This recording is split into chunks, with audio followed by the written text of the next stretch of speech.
I wasn't even sure how to start this video because of how much there is to unpack in this book. So I have a pretty detailed script to try to organize this and make this video as coherent as possible. If not, this video is going to be as confusing as Lee's hallucinations, and we just don't have time for that. This was also really fun to write while listening to the Queer soundtrack.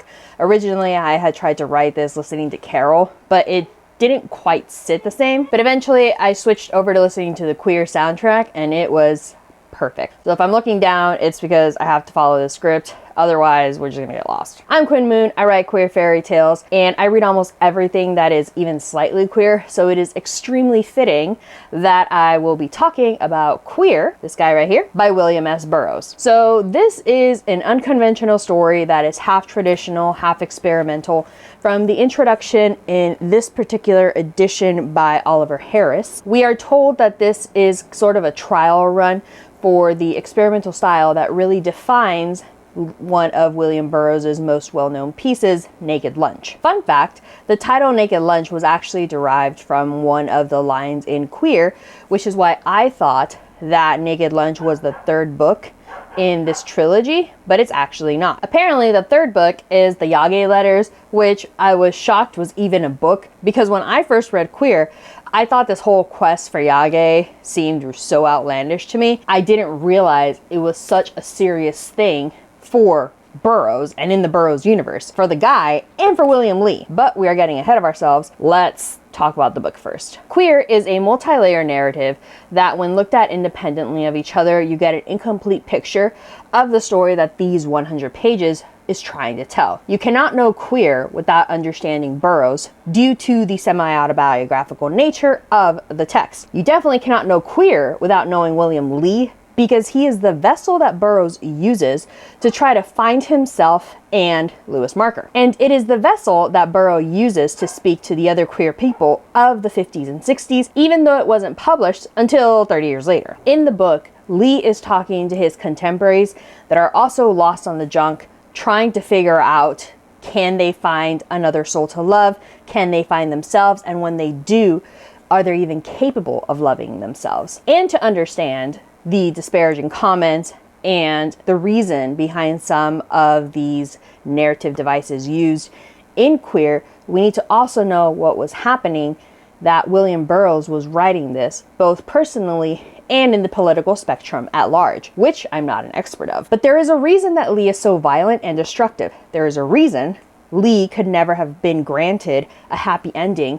even if Burroughs had experienced that himself, because the world in which Burroughs wrote this book told him he did not deserve it and could never have the happily ever after that his heterosexual counterparts did. In this book, Lee is speaking to the audience, to the readers. Burroughs is doing his own routine vicariously through Lee for all of us, trying to find someone out here that can see him. And it is so sad to hear what Lee is saying and see what they are both needing.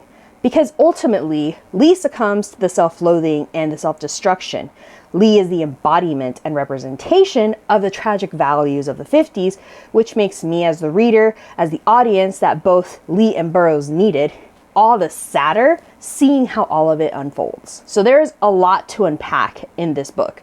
I can't speak too much about the political commentary this book is making because of my lack of knowledge of the politics of America in the 50s, save for a few call-outs that the introduction gives us. But I will speak to the main story of the book, as well as the personal underlying narrative of this text. But before we get into the more abstract stuff, let's talk about what this book is about at its most basic. Ink on paper. Queer is a story of William Lee's quest for love and a psychic plant commonly referred to as Yage. Yes, that's a real thing that happened. We follow Lee as he tries to deal with his drug addiction and withdrawal while yearning for and pursuing Eugene Allerton. Lee is also the main character in the first book of the series, Junkie, and according to Burroughs, Junkie is the book of Lee on the junk, and Queer is Lee off the junk. So the entire book is Lee going through withdrawal, which explains why Lee is so different in this book versus in Junkie. Burroughs actually addresses this in the appendix,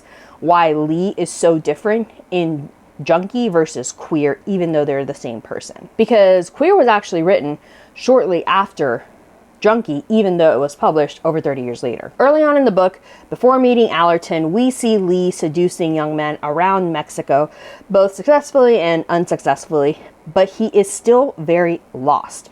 Lee is seeking some sort of human connection to the young men, to the world at large, and I think to himself, which leads into the other plot point of the book, which is Lee's obsessive search for the psychic plant called Yage. This subplot really highlights and underscores the true loneliness and isolation that Lee is so desperately trying to run from, because the reason he's interested in this drug that he is consistently reminded will not give him the high as he would expect is because this drug is supposed to manipulate someone else through mind control, which has both literal and figurative implications on the text, but those again get into the political side of the book, so I can't speak to them. But as far as within the text, Lee consistently talks about how much nicer the world would be if he could control others' thoughts, how much nicer Allerton would be, how much nicer all the people he came into contact would be that can't give him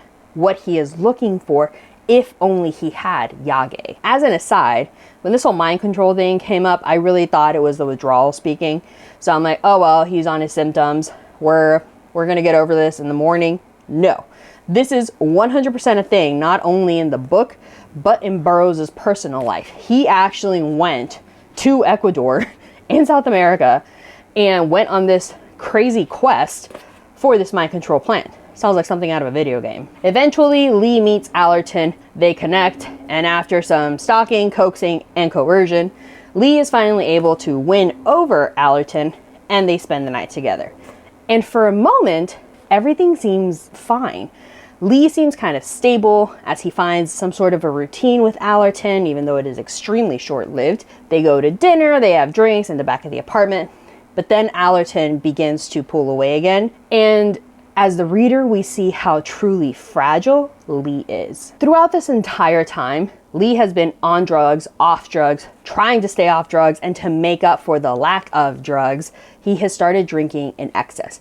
When Allerton finally pulls away, when Lee realizes that he doesn't have an audience like he thought, when he doesn't have Allerton the way he thought, he's reminded that connection never really existed and that nobody actually sees him. He quickly begins to fall apart, and his desperation becomes much more apparent, toxic, and aggressive. There's no essay or anything, but he is very blatant about his stalking, his threats. It's really sad and dangerous. After more desperate attempts of connecting with Allerton, trying to find him, approaching him, trying to approach him without scaring him, Lee finally invites him as a last-ditch effort on a trip to South America because he is out going to look for Yage. He tells Allerton to come with him, trying his best to be nonchalant, miserably failing at it, and that it won't cost him a cent, and that he can leave whenever he wants. So Lee will foot the bill, give him a round trip pass, leave whenever you want if you don't want to. So I want to pause a little bit here. So William Lee, whom I struggled to figure out how he was living in Mexico City so frivolously. My assumption was originally that he was living off of the royalties of the book he's writing within the book, not because the real William Burroughs, I found out later upon further research, he was the heir of the Burroughs Corporation, which was his grandfather's business. So I'm assuming William Lee is living off royalties. If not, he's living off some like corporate inheritance. So Lee invites Allerton, a guy that is actively avoiding him, a guy that Lee is actively stalking, and for all intents and purposes, harassing him into this trip into South America with the expectation that Allerton just needs to be nice to him twice a week. And Lee asks, isn't that reasonable? And when he asks, isn't that reasonable? I felt sad. It hurt me to see that Lee was limiting himself, his love, his feelings, what he wants Allerton to be to him, just to have him a little bit longer. And Allerton, for some strange reason I still can't truly fathom, agrees that he will go upon the condition that he can maintain his independence, to which Lee says he will never take, maybe unless he gets his hands on some yage, and that Allerton can even sleep around all of the women in South America, just keep him company. So Allerton's like, yep, let's go. We're off on our search for yage. Eventually, after so much of up, down, around, back again, and we don't know exactly where we're going, go down to that sketchy shop down the road, and then they point you into the jungle. Allerton, being like, I'm not going that way, I'll stick at the hotel that you're footing. You go, I'll wait. And Lee going and coming and everyone kind of giving him the roundabout because some American snooping around South America asking for what it appears to be a like truly controlled substance, in that you get it from a dealer that knows a dealer that knows a guy that knows the tribe that grows yage. Nobody wants to give Lee some yage. And at every turn, everybody's asking, what are you searching for? Yage won't give you the high. Yage won't give you what you need. And Lee eventually runs down everybody in South America, every single lead he can possibly get. And they're like, hey, there's this scientist or botanist that can get you what you need. They are in the jungle. In the book, this quest into the jungle is like, okay, go to this little town in Ecuador. They go to the town in Ecuador. You got to go 3 miles inland that way. You go 3 miles inland that way. They come across some tribe village thing. They're like, oh yeah, 3 more in that direction. They keep walking 3 more hours in that direction. They keep walking. Every time they meet someone, yep, 3 hours that way, 3 hours that way, another 3 hours that way. I think the walk is like 12 to 15 hours of walking before they happen upon the botanist's hut in the jungle. This whole trek is different from, well, maybe not the trek. The conclusion of the whole yage escapade differs in the book from Burroughs' actual run-in with yage and what the film depicts as the run-in with yage. We fast forward 2 years later, after Lee gets attacked by like a man-eating plant or something in the jungle. Again, I don't know if that's a real man-eating plant, a hallucination, or some other drug that he took. But we end up back in Mexico City 2 years later, and Lee is revisiting his old haunts. I don't know if he's sober. I don't know if he's still on junk. I am assuming he's still on some type of drug.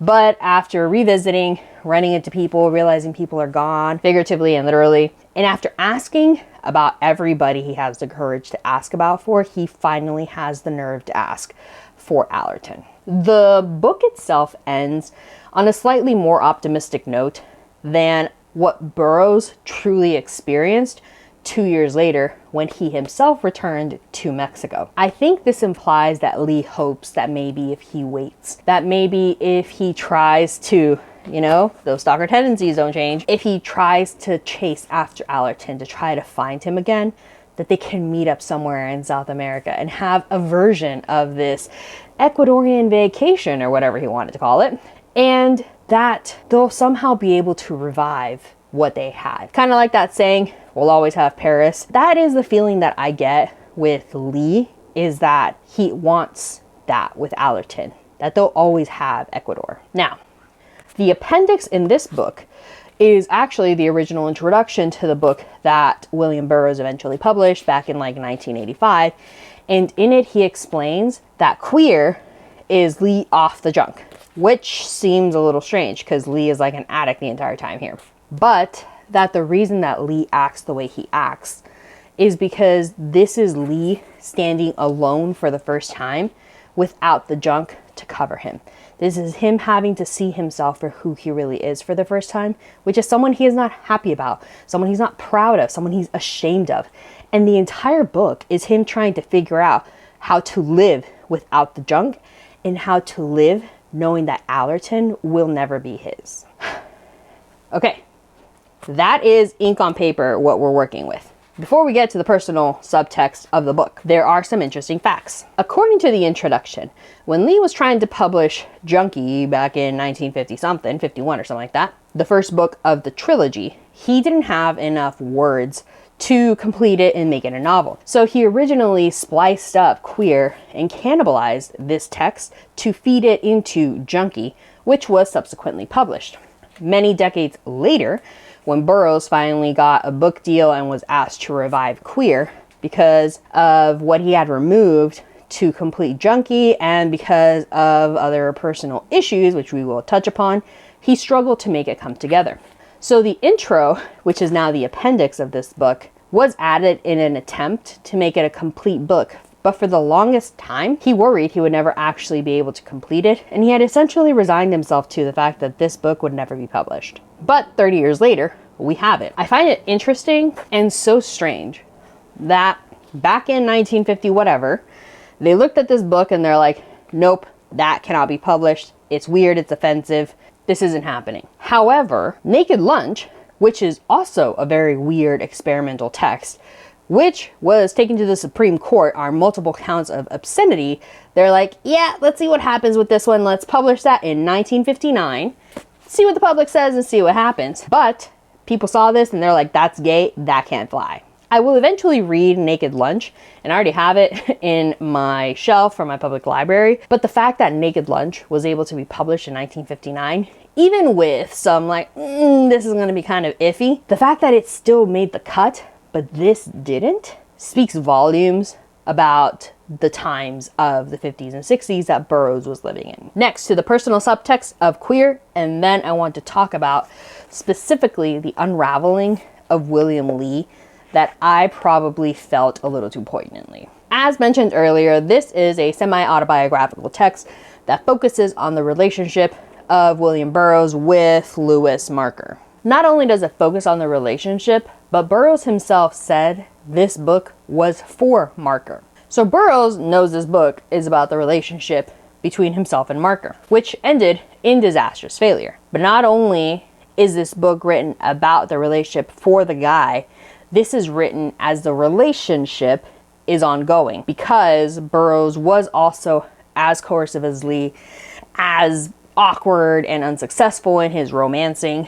So the relationship, if you can call it that, was ongoing as this book was. Burroughs was also desperately hopeful that the ending to this relationship would be positive, because when he was questioned, why doesn't Queer have an ending yet? He said maybe it just hasn't happened yet, because he was still trying to maintain that connection, as dwindling as it was, with Marker. So the searching, the haunting, the actual hunt for Yage is all stuff Burroughs actually went through. He went back to Mexico 2 years later, trying to find Marker, looking for Marker, longing after Marker. And this continued even after Marker stopped responding to his letters. So there is that secondary reason why this book was so difficult for Burroughs to even finish. He had to come face to face with the fact that his relationship with Marker didn't end positively. There was no hope.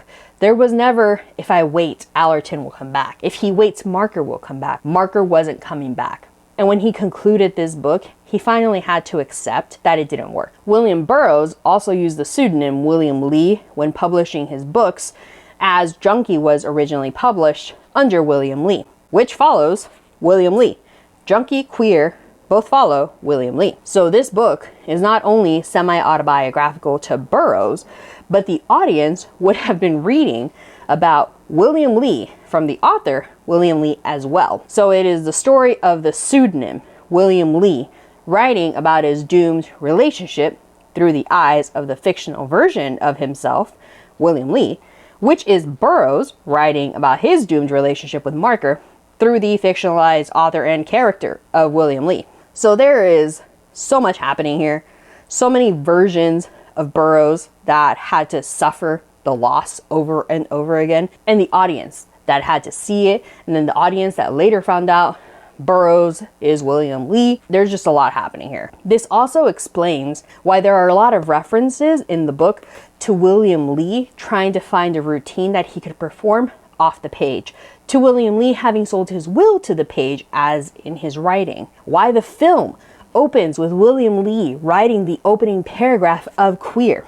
It is Burroughs' vessel writing the story of his doomed relationship with Allerton, as Burroughs himself wrote this with Marker. Okay, I think that's all I have to say about those two topics, the main story and the personal subtext. On to the unraveling of William Lee. My bean has fallen off. The unraveling of William Lee. So the unraveling of William Lee is one of the main differences that I appreciated in seeing the film, because the film depicts what I'm calling the unraveling of William Lee as withdrawal, which makes sense. That's actually what is happening. But because of how quickly time passed in the book, I wasn't sure if some of the stuff that was happening was withdrawal, alcoholism, or just a dream. I will also say, I think it's because I was in Lee's head the entire time in the book, and I knew that he craved and needed Allerton. I felt the unraveling more poignantly when reading it than in the film. Because in the film, I had the rest of the world to look at. I had Allerton reacting to him. I had the poor shopkeepers that were like trying to avoid him. I had the world to absorb, and the world from both the perspective of William Lee's withdrawal and Allerton just kind of trying to keep it together with William Lee. But in the book, we are stuck in William Lee's sadness the entire time. In the film, the search for Yage is sad in its own way for its own reasons, but it wasn't like feeling him desperately trying to hold on to something that you knew was slipping away. I guess I might also have been projecting, because if I put myself in that situation, I would be losing my mind trying to hold on to anything that this person was willing to give me. Because if I needed someone as much as Lee needed Allerton, I might have gone into the jungle and tried to find a mind-controlling plant. I don't know. But knowing how much he needed Allerton, how much he needed that connection, his addiction to Allerton, I would hazard to say, was stronger than his addiction to his drugs. Allerton was the absolute end-all be-all that he needed to hold on to no matter the cost, including going off into the middle of the jungle where there is no damn junk. Knowing he needed Allerton, and my knowing that he needed Allerton as much as he needed the drug, I understand why he did it. But then that also makes me wonder, is Lee's version of love, is this addicted, obsessive, toxic need his way of loving? And would anyone have ever been able to even satisfy it? And my concern is that the answer is no, and that is just even sadder. Lee was never gonna have it. Lee was never gonna have his love. But back to the Yage. So because in the book, the quest for Yage was more about mind control, imposing his will on someone else, and seeing that not only the quest for Yage, not only the imposition of his will on anything was not working out, but seeing his just basic human connection with Allerton, because of the withdrawal, because of the drugs, because of his obsession, was just all slipping away. It was so overwhelmingly sad. Seeing him ask Allerton for his due, as he called it, asking Allerton if he can hold him, sleep next to him, touch him, asking Allerton for a damn hug. I felt that desperation at every turn, and I felt it slipping through his just sweaty grasp. Every time he reached out, I felt like I could hear William Lee just screaming in the book. I could see him unraveling. I could see him just trying to hold himself together somehow. Like he was torn to shreds and he was trying to keep himself from just being blown away. Every time he asked Allerton for any affection in the book, I felt like he was trying to tell the world, himself, Allerton, that he was okay and that he didn't need it, whatever it was, whether it was love or sex or just the attention, Allerton's promise to stay with him. He doesn't need it. He just wants a hug right now. And being told no and just trying to act like he wasn't about to just dissolve into nothing and be forgotten, or maybe not even be forgotten, because how can you forget something that was never a memory to begin with? Was just really hard.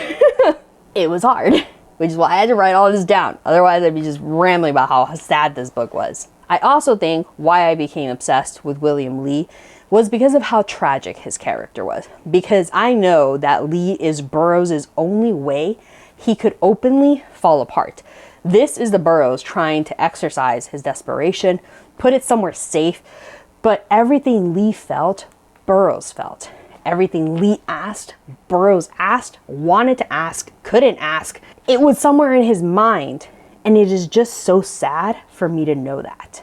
And after doing a little bit more research, yes, the book lines up pretty much with the letters that Burroughs was writing. He essentially just changed everybody's name. He was aware of how little he had Marker in his grasp, and yet he couldn't stop himself from loving this man, to the point that the last dream he had with Marker was mere months before Burroughs' death, and he wrote about it in his journal. Marker haunted Burroughs for the rest of his life, and Marker died about a year and a half later. Now, the tragedy was obviously multifaceted, not only for the characters in the book, but for the characters that were absent, namely Burroughs' wife, who was accidentally killed during a game that they were playing when they were drunk or high.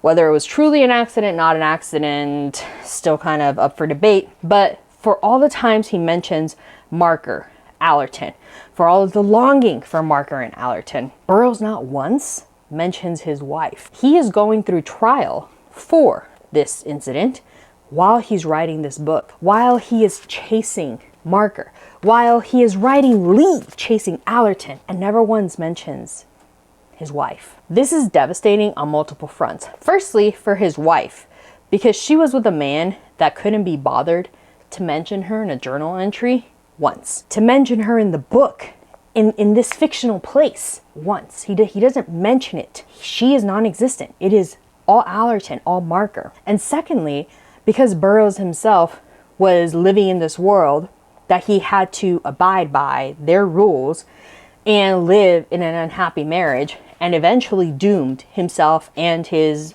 unfortunate wife to this tragic life. So this book is tragic on so many fronts, not least of which for the lives of the people that were written into this book, but in Joan's case, for those that were left just painfully absent as well. I think that's it. That is as concisely as I can get my thoughts. That is as concisely as I can unpack this book. Otherwise, it was going to be just me screaming tragedy every 2 minutes. I loved this book. It's the first book that I finished in 2025 because I was sick all of January, but it made me want to find William Lee. And I know I never will.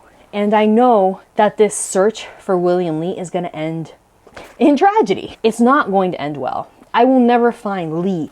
I will never find a happy version of Lee. Lee will never love himself, love anyone that loves him in return.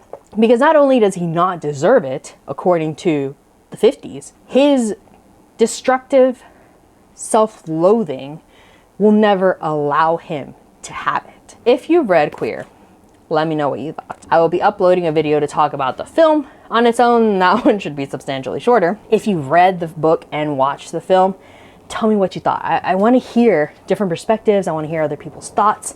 If you have been a fan of Burroughs for a very long time, what did you think about this? And what do you think of William Lee and Allerton, who apparently cameos in a couple of other stories? I am currently going to be speed reading all of the books that I have that I checked out at my public library, because I need to at least go through them once, even if it is at breakneck speed, because I got other stuff I got to be reading. I need to see what happens, and then maybe next year or later this year, I'll go back and read them slowly, because I want to understand what this author is saying and what the characters are trying to say and what that says about queer culture in the 50s. Thank you for emotionally supporting me through this rant. Thank you for emotionally supporting me through this book. I'm gonna probably go drink some water and try to think of something happier. So I will catch you next time. Bye!